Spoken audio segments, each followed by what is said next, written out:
দেখ বাবু কি নিয়ে এসেছি দেখা দিয়ে। ও মাই গড, এখানে দেখো, এখানে আছে মাটন। দেখতে দেখতে কিন্তু ফ্রেন্ডস শীত চলে এলো, আর শীত মানেই ভালো ভালো খাবার, মজার মজার রান্না, তাই না? তো চলো আমি কি কি বাজার করলাম সেইগুলোই তোমাদের সাথে শেয়ার করি। কি আর শেয়ার করব তোমাদের সাথে ফ্রেন্ড, এত দাম এত দাম। আগে 100 টাকা নিয়ে গেলে শীতের দিনে ব্যাগ ভর্তি বাজার চলে আসতো, আর এখন 500 টাকা নিয়ে গেলেও ব্যাগ ভর্তি বাজার আসে না। তো কি করব, খেতে গেলে তো, বাঁচতে গেলে কিনতে তো হবেই, পয়সা দেখলে হবে না। দেখ বাবু কি নিয়ে এসেছি দেখা দিয়ে। ও মাই গড, এটা হচ্ছে গলদা চিংড়ি। গলদা চিংড়ি দেখছো, মোচ মোচ মোচ। খাবে তোমরা? আমি বেশি পাইনি, এটা 750 মতন পেয়েছি। 750 মতন গলদা চিংড়ি নিয়ে এসেছি, আর অনেকদিন পর। তো এখানে দেখো, এখানে আছে মাটন।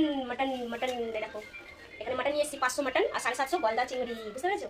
আচ্ছা দেখো, মাছের রাজা রুই মাছ। এখানে আমার এখানে 2.5 কেজি মতো মাছ আছে, দেখছো? মাছের পিসগুলো দেখো, রসগোল্লার পিস, রসগোল্লার পিস দেখছো, মাছের পিস দেখো।